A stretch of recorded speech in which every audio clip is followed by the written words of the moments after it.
Okay, g'day again. Right, we've got our air filter. We've got it welded anyway. Got it in place. So, yeah, I'm now at the point where no more welding to be done on the engine. I can pull the engine apart now and yeah, work out what it's going to cost to rebuild it. Yeah, got the air filter unit on because I haven't ground it up yet. It's yeah, pretty messy looking at the moment, but yeah, that'll all clean up. Yeah, most of those welds won't be visible at all once it's cleaned up. Yeah. A little bit daggy at a few places. Been having a bit of an issue with my welder, and been having it for a while actually. I think it only needs a new tip. I've got some. I just gotta. They're in a box somewhere. Just gotta figure out where they are, and it's not arcing initially. It has this little bit of a hesitation before it arcs, which isn't an issue when you're doing welding runs, but when you're stacking tacks on top of another, it's a definite issue. But, so I've got to fix it up. But anyway, yeah, we've managed to get it done. It was rather difficult. I started with just a piece of plate, 100mm high and yay wide, and completely wrapped it around the top of the carby. Actually, that's not what I started by. I started by cutting the base plate of the original filter down. That's what I started with. And bolted all that in place, and then I put bend after bend after bend all the way around till it formed the shape of the carby. And I had an issue in here with the bolt holes because there's only a few mil between the bolt hole and the carby, so there isn't really a lot of room for this plate. But we managed to get it done. I welded it from the inside even around the bolt holes, but it still penetrated through enough to cause a bit of an issue. And I can't really get in there to grind it enough either. I guess it is, I wouldn't be able to put hex head bolts in it. I'd have to put Allen keys or something. There isn't room for hex head bolts, but even with the Allen key, it's still not quite enough room after I welded it. So I was thinking that, like I had to hammer these out. They had bolt pull-throughs. Actually, I haven't hammered them more. You can see it on that other one. Well, hopefully you can see where it's pulled down on the plate. Sort of countersunk the plate a little bit.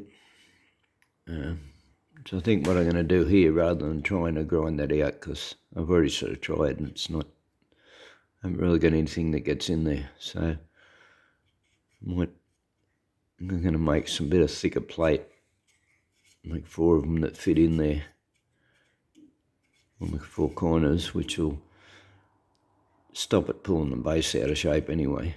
And I can sort of weld it either end, and won't need to be fully welded. And cut it a little bit sort of short. Fit it up as tight as I can, and and then tack it on, and then drill a hole later, and that'll get that. I won't have that issue with the weld interfering with the bolt then. So so is that little bit of welding left to do on it, but it's a whole lot of grinding now. This was difficult. I started, as I said, I folded all this round, then I made this piece. That was just a strip of flat metal. Folded it around the pipe till it fits nice and tight. And then this was another piece of pipe. This is a piece of pipe you can see over there laying against the door. It's like a 6-inch pipe. And yeah, cut a piece out of that, and then sort of wound it and tried to make like a funnel shape that fitted on here. And I got it to fit sort of most of the way, but yeah, I still had to do a couple of pie cuts here and there just to pull it in enough. And yeah, sort of, as I said, pretty messy here, trying to fold it out and get it to join up, and it was difficult, but yeah, I got it there. And up there I ended up doing more pie cuts again across the top, just so it rounds off that little bit, so it's not looking square. And yeah, hopefully I've got enough room under the boot cover.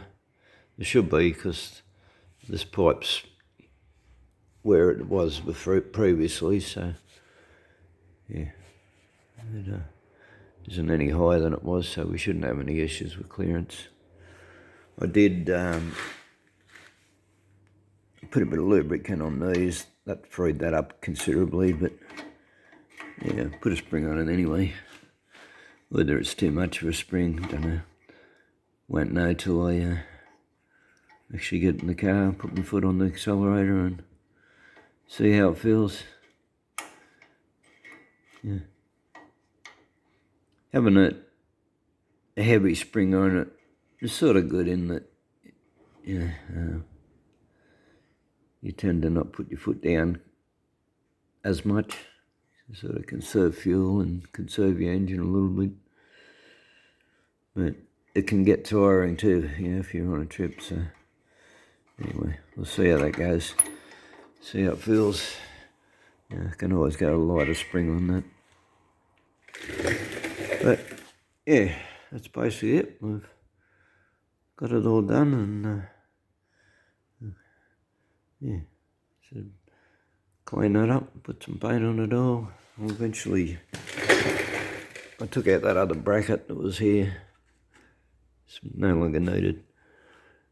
Yeah, because like before, it used to just sit on the top of the carby, and it was only held on by these two pieces, and I had a spring on the back of it. But yeah, now that it's securely bolted on, there's no need for this extra bracket, so I took it off, and it was in the way anyway.